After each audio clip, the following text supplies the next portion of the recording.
The halfway point of the season, the best win you can have. Coming back home, club basketball results, sneaking into rugby games, a lot of hair jokes, and Tommy G's jeans. It's the official podcast of the NBS Nelson Giants. It's G.I.Antics.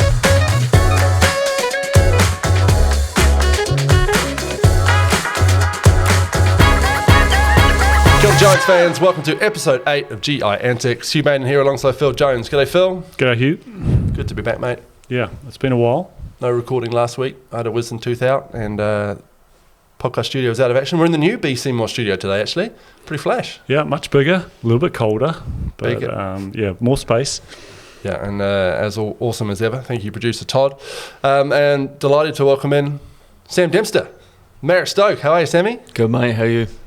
I'm good. I'm excited to have you here. Thanks for giving up the time. Fresh off the plane to Nelson College today and then straight here and then back to Nelson College you go after this. You're the busiest man in town. Yep, that's how we do it. Thanks for giving up an hour of your time for episode 8 of G.I.Antics. Good feedback, Phill, on the Tony Rampton episode. It was really cool to catch up with Ramps over in China, which was awesome. And we're going to rip into this one. We're going to start with Name That Giant for you, Phill. Are you ready to go? I'm ready. Sam, you can play along too. As always, in Name That Giant, I go through a former or current Giant's career from start to finish. We ready? If you say a wrong name, you're frozen out until the other person says the wrong one as well. Here we go. Otago Nuggets, Palmerston North Jets, Wellington Saints, Palmerston North Jets, Nelson Giants. Holy. Otago Nuggets, Palmerston North Jets, Wellington Saints, Palmerston North Jets, Nelson Giants. He's a one-time NBL champion. Ed Book. Ed Frank Book. Boom. Ed Book? Yeah. Who? Did you not know, like, he didn't play overseas at all, so he did come straight here out of college and then just stuck around? 1994, I think he came here. Nailed it. Wow. How's the I was 40 turnaround on this years old. man on Name That Giant? Yeah. I didn't know he'd played for the Nuggets. 1 year. He started off in the Nuggets. Yeah. Wow. First year. I actually didn't know he played for the Saints. 1 year, 97. Okay. Yeah. He was in the All-Star 5 twice, in 1996 with the Jets, in 2002 with the Giants. Most outstanding forward in 1996, most outstanding Kiwi forward and centre in 2002. He went to the World Cup, of course.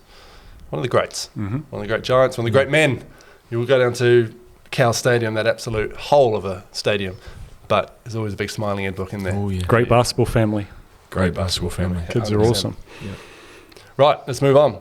Okay, time for Go Giants Go. As we said, we've been away for a week of recording, so we missed 3 away games, Phill. We missed Southland, Otago, and the Saints. Now, if I told you before the Giants went away that they'd come back with 2 wins out of 3, would you have been happy? Would you have taken that? Yeah, 100%. Would it be the 2 wins they got? Probably, well, one of them definitely. Then the second one, bit of a surprise, really. Saints are pretty tough to beat in Wellington. So I would have thought that we would have gone good against the Nuggets. But I feel like there's... We went well against the Nuggets. Yeah, We'll get to it. We did, but we'll get to what happened. We will. You had a whole heap of games on the road, at home, Sam, which has been awesome for us and awesome for the fans. Was it nice to get away as a team, especially with Kobe and Theo here now, and a little bit of bonding away on the road? Yeah.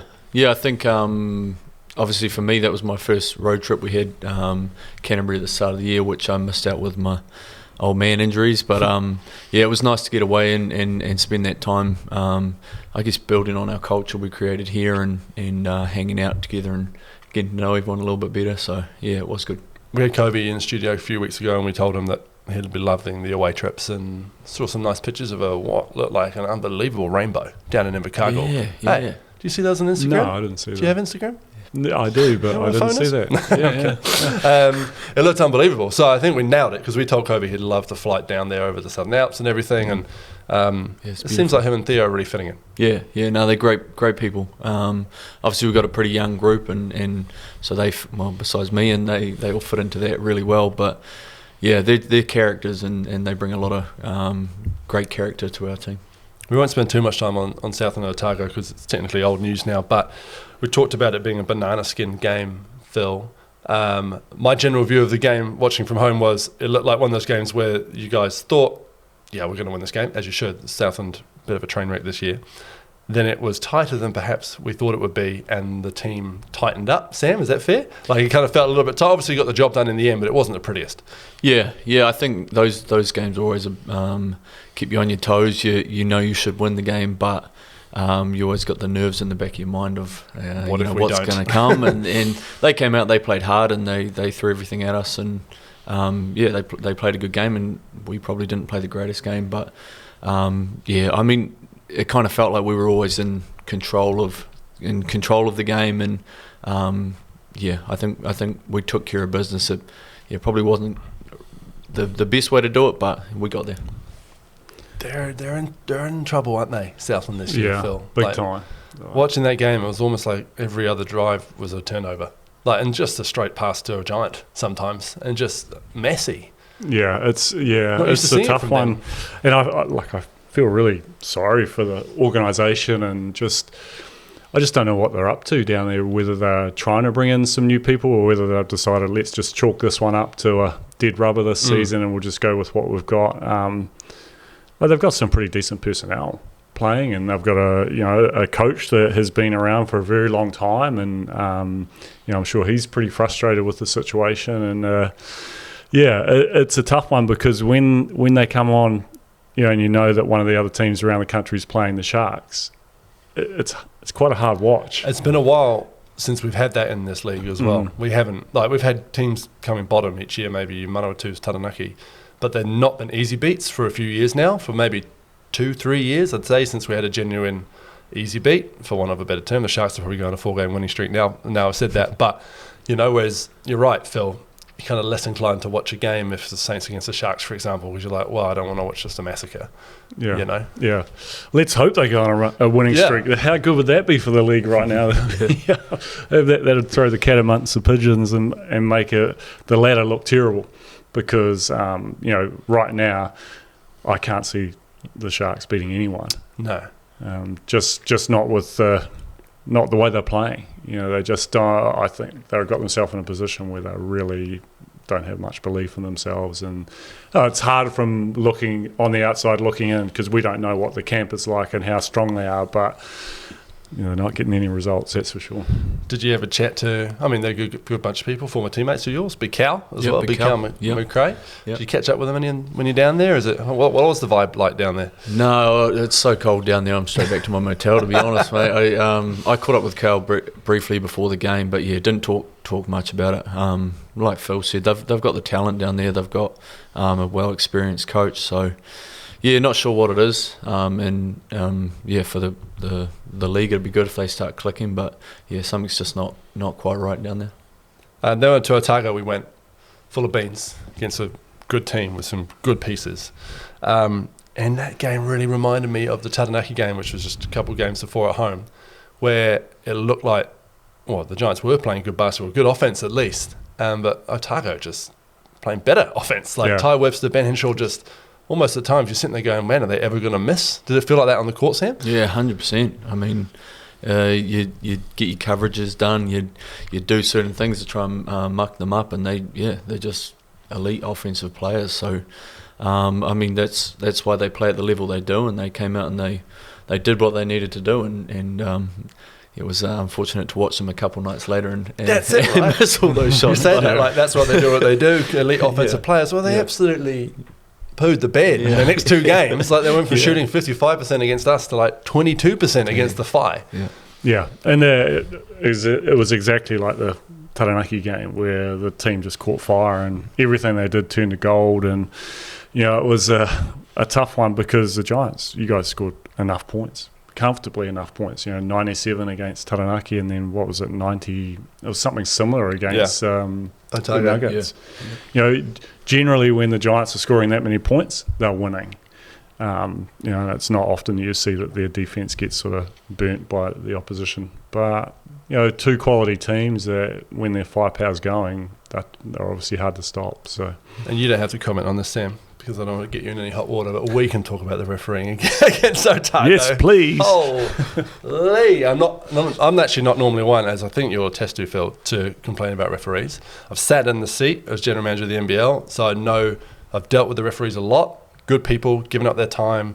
They love the game. I don't for a second insinuate that anyone's doing anything deliberately, like deliberately being biased against one team or the other, but we did not get the rub of the green in that game against Otago.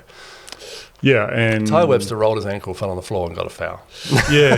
No one was near him. I think there was a real mixture of calls that just, some on the defensive end, some on the offensive end that just didn't go the Giants' way. I'm probably very well known to have a crack at the referees any chance I get. I feel like I've tried to calm that down a little bit as I've got older. But, yeah, let's be honest, it's a crap job to have. Yep. Officiating, 10 headstrong guys that are out on the floor, all competitive, let alone the two all want to coaches. win. Let alone anybody else that's sitting in the stadium. You're in a lose-lose situation. You just can't. You're not going to please everyone, and for the most part, you generally disappoint everyone at the same time. Yeah. So it's a tough gig, but again, we still got to have a good level of standard for the NBL, because the NBL is trying to rise, right? Mm-hmm. It's on a rise. I think over the last sort of 3 to 5 years, it's really taken off, and we need to have the officials going with it. And I don't know whether that's trying to implement some strategies where we incorporate some Australian referees and get them over here and help share their knowledge and how they do things, or we seem to be having a lot more flavour with the NBL sides and getting involved with Australian outfits. So why can't we bring some officiating over here too, and just see whether it helps, and helps raise the level of the rest of the referees, because it's only going to benefit the whole NBL. There is also the argument that you could bring the 10 best referees in the world down here and everyone would still complain. Because like you say, it's just competitors. Yeah. And the league would still get emails from general managers and coaches every week. And I mean, I remember one time when I was general manager and you were there, Phill, we just commentated a game in Christchurch. We got back and my phone was ringing. And I remember I put it on speaker in the hotel and was like, this is what I deal with after every game. I won't say who it was. Just like a 30-minute rant, right? Yeah. And it's just a general manager venting, because they're putting everything they can into their team and trying to win, and then something like that happens. I mean, we had the rub of the green in places against the Saints over the weekend for sure.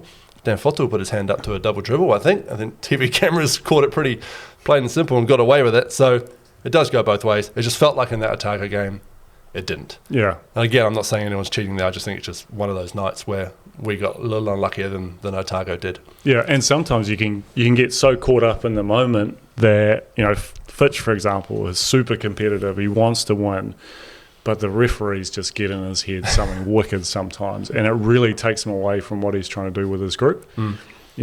Sorry, Fitch, that's my observation. And I'm the same sometimes when I'm coaching. When I have Hugh refereeing club ball and he calls something, it's like, oh my God, what is going on? I just start losing my mind. We'll talk about you and the referees when we get to club ball a little bit later. Thank you very much. But that's sort of that's the way it is. It really can take you away from the focus of what you're trying to do with the group and the team. Ideally you just want to try and move on. The biggest effect it had in that Otago game was Greeder and Kobe Langley had to sit for a large chunk of that second half. When we got the lead, and so it kind of allowed them back into it. But hey, they lost Ty Webster to injury as well, and they still pulled out a win, so good on them. Also, shout out Otago, that was their 50th win since coming back into the league. 2 championships since then as well, so not bad. Not bad. Right, moving on to the Saints. We won in Wellington. Do you know how rare that is? I do. Since 2011, which is as far as the stats go back, we've won there 3 times now. That was just the 3rd time we've won in Wellington since 2011. 14 attempts, and we won 3 of them. That's how dominant they've been. Yeah. We talk about it all the time. They've been around for 40 years, and they've made 20 grand finals. So they're a dominant team. So it'd be interesting to know what it was like before that. I'm sure I retired in 2011. I'll tell you something, Phill. You played in both those wins. Yes. Do you remember the years? 2011, we won 99-93. And there's some great names playing in that game. I've got the box score right here, guys. God, I'm cool, aren't I? Listen to this. So our team, Phill, you had 19 points in 29 minutes. Sammy D, 4 points in 14 minutes off the bench there. Grizzard. How do I say that? Rod Grizzard. Yeah. 22 points led the way. Mike Cadine, 2 minutes off the bench. Yeah. So we're going back 13 years here. Yeah. Fitch was playing in that game. He had 6 points. On the other team, listen to this team. Casey Frank, Corey Webster, Dion Brewster, 0 minutes. George Liafa, Jordan Mills, now general manager over there, Leon Henry, Lindsay Tate, Troy McLean, Stephen Adams. There's some names in that Wellington Saints team. And we won that game. You guys got the dub. Wow. That's a great one. Corey Webster had 18 points for them. And then the other win was in 2016, where for some reason we played them twice in Wellington that year. I think it must have been maybe a team or two had dropped out, maybe one or two weren't operating then or something. Games? Yeah, so I think there was 3 games against some teams. Yep. And we won that one 98-89. So that's the only other time we've beaten them until over the weekend. Sammy D, 19 minutes up there off the bench, 5 points for you. Tom Ingham, DMP, coach's decision, made the trip though. Jared Kenny, Phill Jones, 10 points, slowing down in the old age, 24 minutes. Finn Delaney had 20 points. Yep. Bronson was playing, Bronson Berry, Ali Granger, a few night riders out there. And the other team, they had NBA champion to be Torrey Craig. Yep. He had 36 points, so showing his pedigree right then. Again, Leon Henry, Jordan Mills, Brewster had 18, so he'd grown up in those 5 years, get some minutes and get some points. Casey Frank's still playing, only 3 points for Casey then, and Benny Anthony Jr., Damien Echinaccio. Some great names. Who was it? Who were the imports for the Giants in that one? Strong and Cowles. Yeah. Cowles. Ray Cowles, great. Well, you talked about him maybe in your all-time Nelson pretty 5. sharp. He had 30 points in that game. He was tough. He's been playing, I'm pretty sure he's been playing over in Europe in the French Pro League over there and doing pretty well. Well over there as well, yeah. You're not going to believe this, Phill.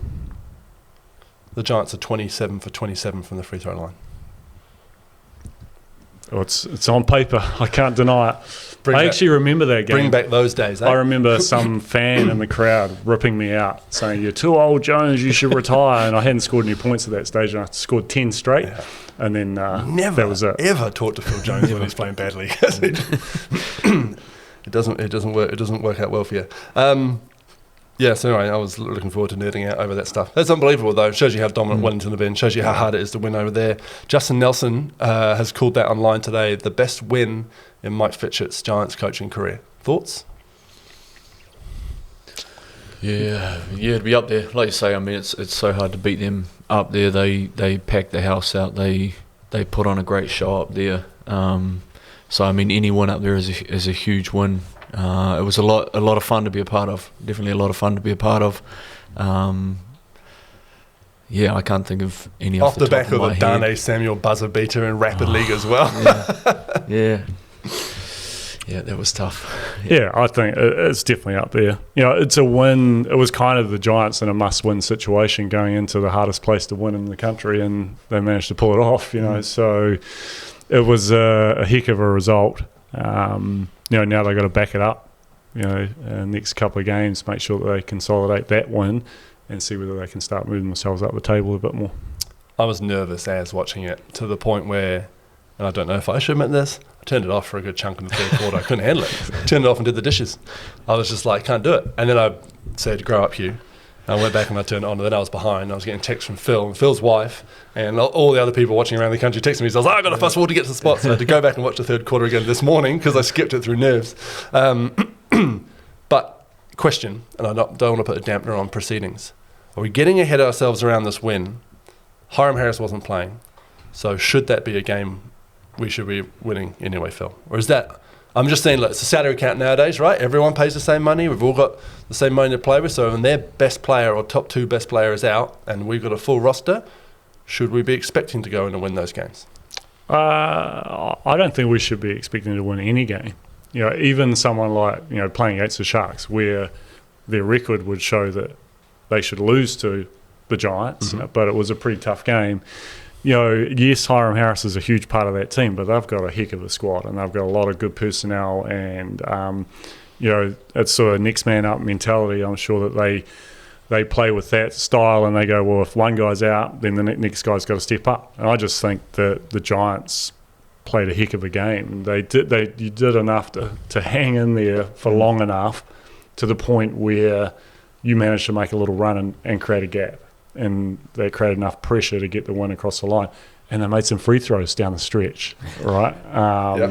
How's the conversations in your house been today around free throws? Have you? I have said nothing to Hayden about the Rapid League because I didn't want to upset the apple cart, but he messaged me straight after the game when the boys got back to the hotel. It was, I hate free throws. Front footing it. Good lad. That was all he said. And I just went, you're good, mate. He played great again. He played great, just like you say. He did, yeah. Chemist Warehouse stripe. Yeah, but I think, no game is a game that you should go in thinking you're going to win, particularly against an outfit like that. The top 4 teams in this competition, they can lose one of their stars and still be a real tough beat. So I think it was a great one by the Giants. What about Dane Samuel? Sammy, I won't beat about the bush. No one wanted him at the start of the season. He's a free agent. He hasn't come in late from overseas. He's been around. No one wanted to sign him. There's, well documented. He's had he can be a bit of a pain off the court for general managers. He doesn't always keep himself on the best fitness, as we can see. That's pretty plain to see. I actually quite like Dane when I have a yarn to him. He's a funny character, but I can also see him being a general manager's nightmare. But here he is rolling in halfway through the season. He's so talented. Oh. It must be so hard to guard. Yeah. I don't know, he's not in great shape or anything, but he still made some big shots yesterday. Yeah. He still moves well as well. Rapid League, I think, do you have 16 points in the Rapid League, something like that, where it's, you stay in front, you contest, and he just makes a shot over you. He can shoot from outside, he attacks well inside, uses his body really well. Real talented young man, and if he sorts a couple of things out, I think he's got a huge future in the sport. Super talented. And does it all with a big smile on his face and shoots over you, which makes it a little bit worse. And then always let you know about it. Yeah. Doesn't mind a chat on the court. So, but it's super talented. Always has been, and thought he's. I thought we defended that last play well. I said to Aston and I think it was Hayden in that last play. I said, man, you forced him into a tough shot, and credit to him, he made that tough shot. So. Yeah, it's one of those things, frustrating things in basketball, but he's a hell of a player. Dan Garida, speaking of a hell of a player, holy, how good's he been this season, Phill? Going a little bit under the radar, has been until the last couple of games where I think people around the league are starting to talk about it now, and people start mentioning him in potential MVP conversations, definite All-Star 5 conversations. He's just so much fun to watch as well. Yeah, he's been a real big surprise for me because originally when Fitch signed him, and I'm a big fan of signing Australians as imports. Nothing against the American imports around the league, but I just, it's kind of, it's what you know and what you can see and they understand. Play the same style of basketball. And they're always super competitive, and they come in and they just, whether it's an Aussie, New Zealand thing, they just want to come in and prove a point, right? Yeah. But I was a little bit unsure about Dan because he hadn't played much basketball, and we hadn't seen much of him from in the Aussie NBL through injury, and then sort of coming off that, and then not playing much in the last season. I was like, what's he going to bring? And he's come over here and he's just turned it up big time, offensively, defensively, working hard, rebounding like crazy. He's been awesome. And I think he's well on course to be in that sort of top echelon of players in this league. Easy. I think he really ticks every box, right, on and off the court, from, like you say, offense, defense, hustle, but also entertainment factor. The fans already love him. Culture-wise, he seems to be a great fit, Sam. I know he's been here before, so for some of you older guys, you knew him anyway. He seems to fit in great. It just seems to be everyone's friend. Every other Aussie in the league is like, I know Greedy, he's a great guy. They went through school together or academies of excellence together or played NBL 1 together, whatever. Everyone seems to love him, and I'm right there on that bandwagon. He's a great person. He is, and like you say, I think he's just so competitive. Like, you see him on the court, the passion he puts into the game. Obviously he's had a few rough seasons with injuries and stuff like that, so he really wants to prove a point that he's ready to take that next step. So I think, like you say, on and off the court, just such a good dude, but knows when to switch it on, get ready to play some hoops. And last night I was sitting on the bench with Aston, and we were just like, how has that gone in? Like, it's just a nice drive, and you're kind of like, okay, fair enough, we'll take that. So a couple of high arcers. Crazy. But he was great to watch last night, and I think he switches it on when we need him to switch it on, and it's the Dan combo is quite nice to watch. It was the best kind of Giants win. Well, obviously Wellington away, and that's what I meant in the intro when I said the best win you can have, because I think beating Wellington away, I think, is the hardest win in the NBL. So tech, but also we see other teams get wins when they have just a super dominant single American import, for example, right? Whereas I love those wins where everyone contributes. So obviously the two Dans had a great game. Kobe Langley had another incredible game, 25 points, 7 rebounds, 9 assists, 4 steals. Like 27 points for Greta, 9 rebounds, 25 points for Fotu with 4 rebounds, 5 assists as well from the big man. But it was contributions from like you, Sam, making some threes, feeling good. Sammy 3 out there. Tom Ingham, who we've seen the last few games, like in fairly limited minutes, come on, just hit some big buckets from that favoured elbow of his and another couple of threes. And I think Theo Kruber had his best game in a Giants jersey as well. Yeah. Well, it just makes you harder to play against, right? Yeah. If you've got 6 or 7 guys all contributing, or you have your 3 main guys giving you a decent amount of points and then everybody else chipping in. And it's I think that is the sign of a really good team when they can play together and have that output and everyone's putting points on the board rather than just being dominated by a couple of players. Yeah. So it's more fun to watch. Well, you could see that Wellington had to respect you, Sam, when you're on the court because you hit your first couple of threes. So that space just opened up for Kobe or Greta to drive and spin or whatever because you're in the corner and Ben or whoever it was had to stay on you. There's one point, I think even in commentary, Lindsay Tate's like, well, Dan Fotu had a one-on-one because the guy couldn't leave you, Ben Air couldn't leave you open in the corner. Yeah. That's awesome for Fitch. Yeah, it is. Good luxury. Yeah. I think we've got that trust this year where we know we've got 10 dudes that can score the ball. So we trust each other to get the job done. So if they're defending a certain way, we just counter it with, hey, someone else can have the ball and do something with it. So it's a big thing to have. And I mean, we have good scrimmages at training at the moment, starters versus bench, and the bench love beating the starters. So that competitiveness we have in our group this year is something that's really showing out when we come to play. Alex Mnor, who we haven't mentioned yet, thought he didn't have a great shooting night, I think 1 for 7, but he looks a lot more composed than we've seen him in recent seasons. Is that fair, Sam? I think and he, it's not a way when he's got the ball, it's nice and calm, composed, zero turnovers, zero turnovers and just solid. Yeah. I think he's maturing nicely. I think maybe at the start of the year it took him a few games to get rolling. Obviously he didn't play over the break this season, but I think all the things he's learning up there as the season's going on, he's kind of maturing into that role, figuring out how he fits into the puzzle. And I think probably having Kobe helps him relax a little bit, not having the all the reins. All the reins. Yeah. So he can play his role, do what he does really well, knowing that Kobe's there. And we like Hayden, Nick Davidson, all our young guards are coming in and doing really well too, which takes a bit of stress off him, and he can just relax and play his game. Aston Inwood, just a minute 20 of action, but always makes an impact, Yeah. Every time, like a crucial rebound, and just being a nuisance defensively. I'm really excited to watch Aston Inwood going forward. I hope he sticks around. I know he's a local boy, so I'm not suggesting that he won't for any reason. But I hope the Giants keep him around because I think he's going to have an awesome career. Yeah, I'm a fan of Aston's. I think he's a very smart player. He plays, within himself and just does what the team needs to do. He's kind of like he's like a Sam Dempster, but he can't shoot as well. But he knows that, and he's not out there looking for a shot. So he's thinking of ways to create for his teammates, and he's strong and he's athletic, and I think he can.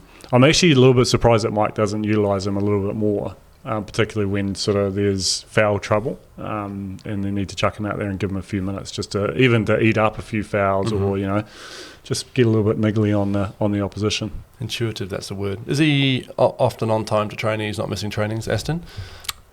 No, he always flirts with the line of on time. But I was going to say, because we coach family thing. All three of us coach his younger brother in honestly, various ways, and Elijah can learn from your brother, all right? No, I coached Aston my first year at Nelson College, so we've got a pretty good relationship. So I try and hold him accountable to a certain level, but we have a lot of fun together. But yeah, I told him he's going to be the one that'll force me into retirement. So that's the goal. That's the goal at the moment. But yeah, he's a hell of a player and great energy.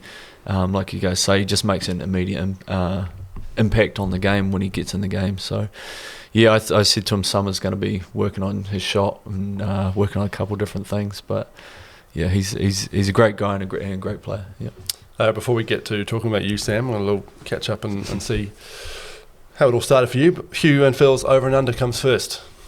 Do you remember where we left it? No. Tell me. You had the Giants to beat the Sharks by over 14.5 points, which didn't happen. Okay. So that's another pint of Tasman Reserve for me. And I had the Giants to beat the Nuggets under 8.5, which was void because the Giants didn't beat the Nuggets. So it's a 1-1 win for me. No, it's just a void because no, they lost. Yeah, but that wasn't an option. My option was over or under the winning thing. But they didn't win. No, that wasn't an option. So just another one for me. So I think we're probably about even now. Much like our table tennis. Much like our table tennis battles. Seems fair. Yeah.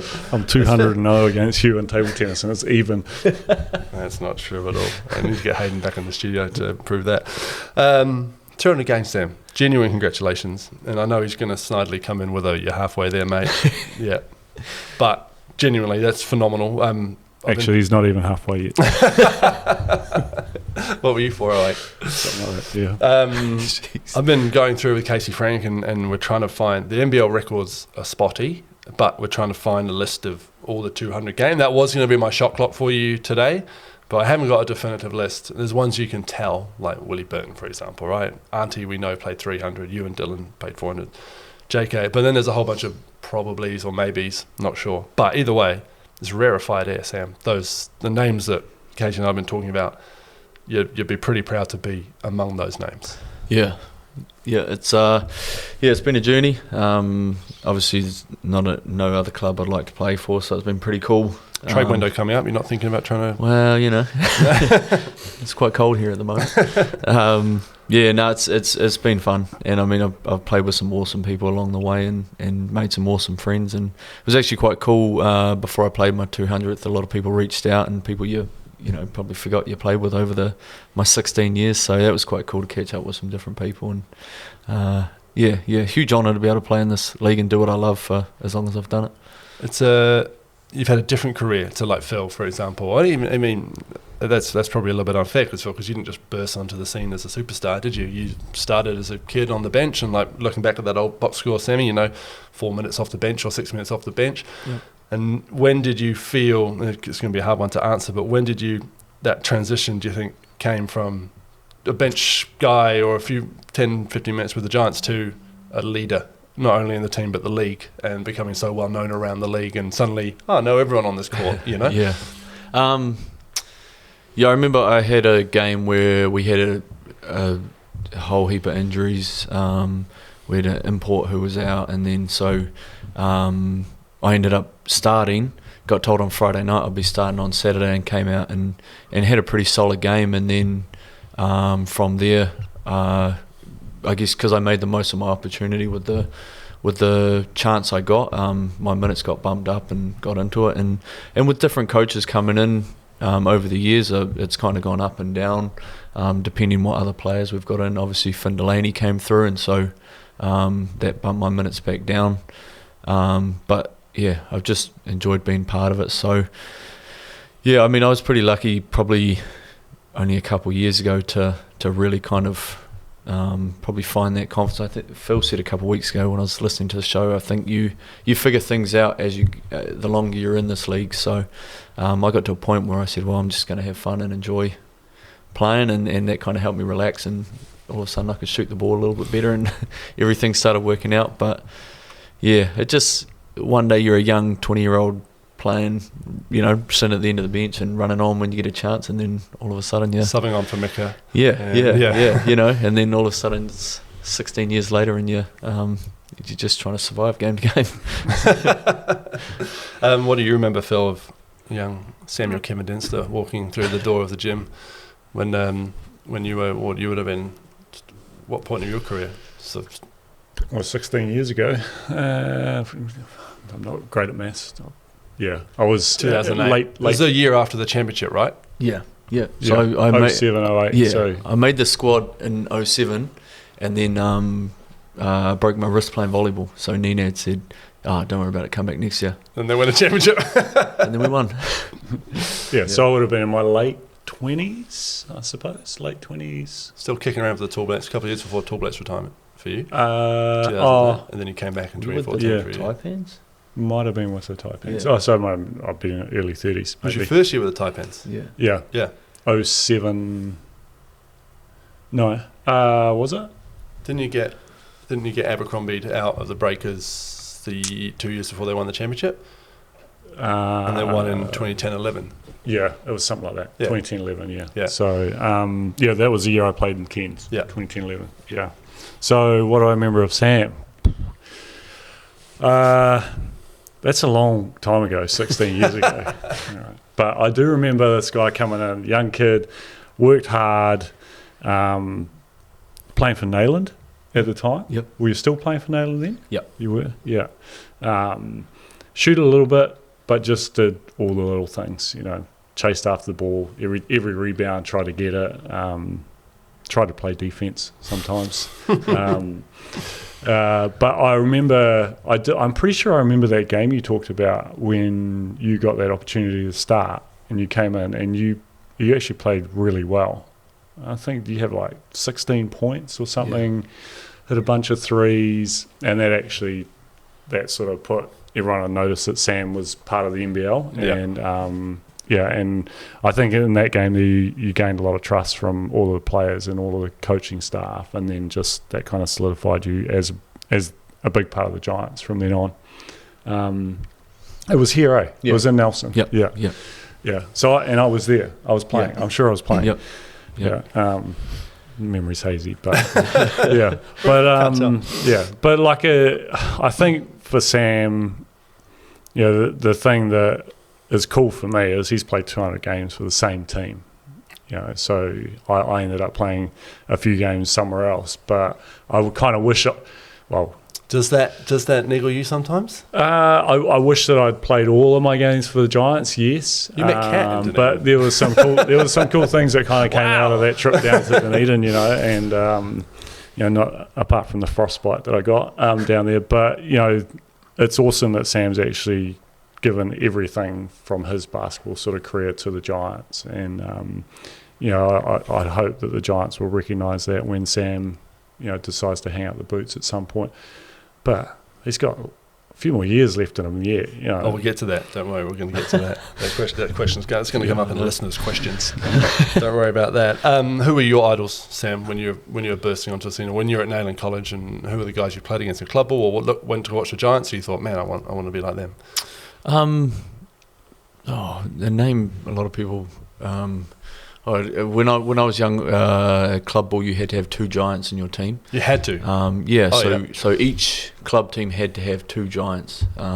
So we always had Chris Daniel, and he was always kind of a cool guy. So as a young person, Chris Daniel was always someone I thought was pretty cool. Obviously, came up watching Phill. I remember Phill coming to my school and coaching me to put my hand in the cookie jar.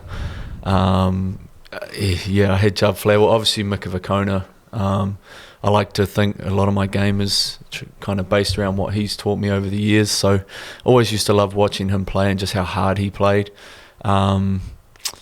But yeah, I mean, I was lucky enough, my mum coached me all through basketball, so I always idolised my mum and my big sister, who's about 5'2", and used to travel around watching her tournaments, probably same as Hayden with Maya, and we always had a basketball family, so I was always very idolised my family members and how they played the game. But yeah, I love watching Phill. I remember was it the World Champs where you caught fire and you were blown on your hand. It stays with me. Speaking of Elijah Inwood earlier, he does that. Does he? Yeah, he blows on his hand when he gets like a couple of shots in. In one shot. My first interaction with you, Sam, I wasn't actually with you, but I came down to commentate when I was living in Auckland. Came down to commentate my first Giants game. Came down with Casey Frank. Would have been 2017 or 18, and I was getting the skinny on the Giants from Casey, and Casey's got a pretty direct way of talking about people, right? Yeah. And I was like, tell me about Sam Dempster. He goes, can't run, can't jump, but God damn, I hate playing against him. From Casey, that's a pretty good sign of respect, and not dissimilar. Well, obviously Mecca was very athletic, but playing above your size always. And a few times over the years, more often than not, you've been given an assignment of a man you're looking up to, right? I mean physically looking up to, to defend. Yeah. A lot of people around town, when they meet me, they're like, wow, you look a lot taller than you look on the court. So often end up battling with the centres or the power forwards. But I mean, I just try and help the team however I can. So whatever it is, I'll try and get it done. You mentioned volleyball hurting your hand. I know you're a keen rugby player as well. A few stories out there of you sneaking on the field for Stoke when you weren't supposed to over the years. Yeah. I think it was one of my first. I think it might have even been that game where I was a little bit annoyed that I wasn't getting the court time I thought I should have, and then so I said to the Stoke A's, I said, hey, I'll have a crack on Saturday. So I had a 3:00 kickoff, and then that Friday night, coach said, hey, we've got a few injuries, we're going to start you, and oh no. So played a game of rugby. Actually scored a try against Waimea. But and then so I was straight in the showers and then straight to the basketball game. Don't recommend it. Don't recommend doing it. But I've stayed away from rugby for the last few years since COVID. Since COVID. So that recently you were still playing rugby. Yeah, 2019. Sevens, right? Yeah, I went to play. With the year we were in the bubble, I went to play Stoke Bees with my brothers. Yeah, because of work and family and all sorts. Yeah, I turned up to Stoke Bees training, and then the A's coach said, "Oh, come and get amongst it." So, what position were you in rugby? Number 8. Number 8. Yeah, okay. number 8. 6, 7, or 8. I just tried to avoid lock. Yeah, it's not overly enjoyable, but I love rugby. I love playing rugby, but I was pretty close to going to the States. 1 year to play in Austin, Texas. Oh, yeah? Yeah, pretty close to that, but decided to stay with basketball. Well, you wouldn't be 200 games in if you hadn't. That's so right. Good decision. That's right. Last question before we move on. And we touched on this, and we should mention it as well, and this trip to Wellington you just had, because before we get to the question, Sam, you guys went out for dinner the night before the Wellington game. What happened? Tell me about it. Phil, you got a text from your son? Yeah, I got a text from Hayden saying, we've just turned up for dinner and I can't get in because I'm under 18. So Mike and I are going to have a meal together at a Mexican place. Fitch takes one on takes one for the team. Yeah. Goes out with a nerdy teenager. These guys go into the pub and have a meal. And I message Fitch and say, he had a date with a minor last night. And then after the game, obviously a win in Wellington. No one's going to begrudge a good time, 7 days between games. But this is where things have changed for you, I guess, over the time as well, Sam. You've worked, like we said, how busy your day is today. Yep. 3 kids. Mm. Auburn's not going to be like, welcome home, have a massive nap, right? That's right. We've all 3 of us have 3 Mother's kids. Day. True. Yeah, True. We all have 3 kids, so we all know that feeling. So how's that changed, and how do you manage that when imports come to town and they want to have fun and they're all young and got nothing to do in the day and going to the beach and playing poker or whatever, and you're like, I'm out, guys, finished training, got to get home. Is that just something you just got to do? Yeah, it's just part of it. I mean, they're all, since I was about 22, I've been getting the old man jokes due to my haircut of choice. But I think it's it's just one of those things. They're young. They like to go out. I sat at the table with them for a little bit last night, and we had some yarns, and then they all ended up doing whatever they do, and I wouldn't tuck myself into bed. But it's just part of it. I think after Dunedin we went and had a couple quiets, and that was enough for me for the season. So yeah. All right, let's move on to sales around the league. Sales.co.nz online code Giant Half gets you buy one get one on any half. You can buy one get one free on any half pizza. Sales.co.nz. Nelson Richmond on online ordering only. So thanks to Matt and the team at Sales who look after us really well here at G.I.Antics. Around the league, we'll keep this real quick because there's a bit of whakatū focus I want to rip into Phill as well. Looking at the table now, the Tuatara 8-2, the Rams, the Saints, the Bulls 6-2, and the Airs 6-3. Are we ready to lock those top 5 in? Lots of people have elsewhere in the NBL media. Yeah, look, I think every team at some point in the season has a little bit of a lull. So I'm ready to lock 4 of those in. Yeah, it'd be hard not to lock 4 of them in. Who are you dropping out of that 5 potentially? Who are they again? We've got Auckland, Canterbury, Wellington, Taranaki are the 4. I don't think they're going to lose more than they win from now until the end of the season. Franklin are sitting 4th at the moment with a 6-2 record. And I might just be wrong because I've been kind of off them all season and thought maybe that's a win we should have got. They've played a lot of home games, right? Yeah. And one of their imports have just left, that Vance Jackson Jr. guy. Jordan Hunt's not coming back from his injury. We hope him the best. I just see potentially them dropping out, which I still think, and this is contrary to some of the Auckland-based media, that there are 2 spots left to fight for in that top 6. Yeah, I think there usually is 2 spots left, right? The 4 usually at some point of the season lock themselves in, and there's usually 2 that are way out in front.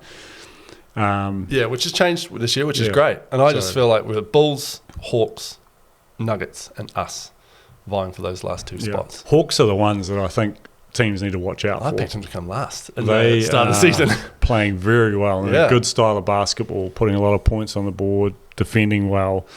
Got a couple of guys that are playing good for them. So they're going to be the ones that are going to cause a few upsets, I reckon. There's going to be some big games. Sam, obviously, Airs away and Nuggets at home in particular will be tiebreakers as well if we do end up joint on points with those. But as we talk about all the time, you've got to see off the teams below you, and that starts next week or Sunday this week with the Phi. What have you made of them so far? Yeah, I think they're pretty young and they're super talented. Almost, a little bit like some weeks they look really good, and then other weeks they don't look as strong. So it's hard to know. They'll come in, they play with huge energy. Obviously, their coach has been around the scene with the college stuff. High school basketball for a while, Matt Lacey. Very popular man, Matt Lacey. Yeah. So, so I mean, they're young, they play hard, they play fast, and they throw everything at it, and they've got a lot of talent there. So, I don't think there's any easy games in the competition this year, which is great for the league. It makes it really exciting to watch. We're definitely great to get that win yesterday against the Saints, but at the end of the day, we've got to take care of these ones. These are the big ones that we really need to lock into. 5:30, the Rapid League game starts on Sunday afternoon at the Trafalgar Centre, and the NBL tips off at 6:30 to the NBS Whakatū Focus Club Ball. Oh, Club Ball's back. How good. How sore am I? Very is the answer. After Tuesday night. Thank you, Seymour, for fouling out in 3 minutes. We'll get to that game. We'll run through the results quickly because there's one promise we made at the start of this podcast of the whole series that we would do this, and one of the main reasons we started it. So in the women's Prems, big win for Nayland College over ABC Storm, 71-34, and a big win for the favourites Old School, 88 points over ABC Lynx, 26. And over in the men's Prems, we've got a fair few teams covered here actually between the 3 of us. Nelson College Navy, which is the Nelson College A team, beat Nayland College 102-57. The Nelson College B team went down to the Stoke Bears, 84-58. And Phill, your Waimea College team, beat my Waimea Knight Riders, 107-71. Good fun though, wasn't it? Jeez, it was good to be back. Sammy, you came and watched most of that game and then... Had a good laugh. Hey, you know what something? I'm leading the league in free throw percentage. There you go. 100%. 1 for 1. Bank shot. Banked it in, baby. That's what the bet was there for. It's not He netball. wasn't even trying to bank it. I asked him about it. He's like, did you mean to bank that shot? He's like, no. It's not netball. I was just nervous. Take it. Dr. Naismith put that board there, all right? I'm going to use it. Hey, it was a nice move to get the M1. Give me that. It was good fun to be back out there. All the chat, all the yarns. So Sam, you're obviously coaching both Nelson College teams and you're general manager of the Stoke Bears. Stacked with Giants. Not playing though yet this year. No, actually not allowed to play for the Stoke Bears, Phill, because they've already reached their quota of NBL players. So true, keep an eye. We'll keep an eye on actually later in the season in case some rules gymnastics. He might end up playing for one of the NC teams, maybe. Maybe. Oh, imagine that. In fact, while we talk about that, do you still get grief from some family members? Because you're quite a strong Nayland College family. Oh, yeah. Yeah, no, they're pretty supportive. I love Neyland College, and I'll always be proud of where I'm from, but I love where I'm at as well. I think, very, very proud of my past and where I've come from, but yeah, Nelson College is where I'm at now. You're doing a good job. Doing a good job. I got a question. How does he get a job coaching basketball? Teaching. Teaching basketball. Yeah. Okay. All right. Well, they have a... I might have to have a chat to you about Wyoming College. I'm 5 years too late, but... That's the difference, right? So Nelson College with their sports have brought in, correct me if I'm wrong, so you don't just coach the team with your ably and very attractive assistant. You teach classes, basketball classes, right? Yeah. In the day, and that's where it becomes a job, paid job. Yeah. Yeah. Yeah, we have an academy for year 10s. So a year 10 academy, which is 4 classes a week, where we come in, we do work on basketball skills and try and expand the knowledge of the game and also the understanding through different things. And the kind of goal is to progress that to having sort of sports psychology covered and things like that. Obviously, our rugby program is pretty well known, so we're trying to build the basketball program to be on a similar level to how successful our rugby program's been. It's interesting. I look at you went to Neyland College, now coaching Nelson College, and Phill, you went to Nelson College, now coaching Wyoming College. Yeah, 1 year at Nelson College. I wasn't really... Are you disowning Nelson College? No. I love my time at Nelson College. Yeah, nice definitely been nice there. backtrack. Right. College basketball starts tonight as you're listening to this podcast. Starts on Wednesday. I am absolutely pumped. Again, all three of us coach against each other in this league, which is good fun. Nelson College split into 3 teams. Sammy coached one, I coached the other, and Aston Inwood coming in to be the other coach of the Mamba. Yeah. I coached the Royals, and Sammy coaches Avalanche. Poor season last year for the Avalanche, got to bounce back on. Injuries. And Phill, you guys at Wyoming, you've split into 2? We're split into 2, but we've had... So I challenged Phill. One guy do his ankle, another guy pull out. Oh, listen to him already, Sammy. We're going to struggle a bit. Well, so I challenged him, because last year they were called Wyoming White and Wyoming Green. And I was like, man, and we were like Royals and Avalanche. Like, will you let the boys just choose some cool names? Guess what they're called? Wyoming Jones and Wyoming... No, we're called Team Jones. Team Jones and Team James. Team James. After Stephen James, who's coaching the other team. But that's outrageous. It's creative. And Ben Sheet, obviously coaching Neyland College, doing a great job at Neyland College. And great job. My team are playing his team on tonight, Wednesday night, so I look forward to being thoroughly outcoached on the first game of the season. So that'll be fun. He told me you were trash talking. He said he's had a few text messages. Yeah, I messaged him saying, good win, coach, after the Saints. Shame you're going to get pumped on Wednesday. And I immediately regretted it. He's going to come in with his crazy basketball mind and just kill me now. Good fun. Awesome to be back. So we did, as promised, we did record a college ball episode, a preview episode. Unfortunately, technical issues, we don't have it anymore. Which is a shame, because we had a great time, Phill, with Ali Granger was in, Scott Bradley was in. We had a big old, slight South Pizza in the studio, talked about it all, but so we apologise for that, but we will make it up to you. A few weeks' time, we'll get them all together and we'll do it again once 3 or 4 rounds are done in the season, so we'll still give everyone a shout out and still talk about club ball, so we will get to that, we promise. Right, let's finish, shall we, with Shot Clock. You ready, Sam, for Shot Clock? Do you know what Shot Clock is? Talk to me. Explain it, Phill. You got 24 seconds. Hugh will give you a subject. You got 24 seconds Shot Clock to name as many. I've seen you on this. Of the. Who hasn't?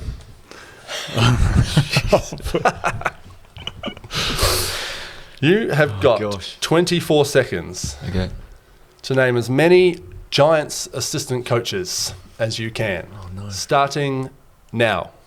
Phill Jones. Tom Garge, Ben Sheet, this wasn't. No, I've gone completely blank. There was Dave, who was with Tim Fanning.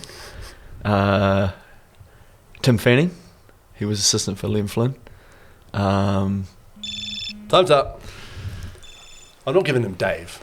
You get 4. You I know just get who to say Dave is. Dave. Yeah, I remember Dave. Yeah, but you could have sat there and just been like, American Mike, John, Aaron, Steve, Dave, Mike. American Dave. Are you talking about Dave Singleton? Is that his name? Yeah. Yep. That's the one. You give him half. Dave was good. 4.5. I'll take it.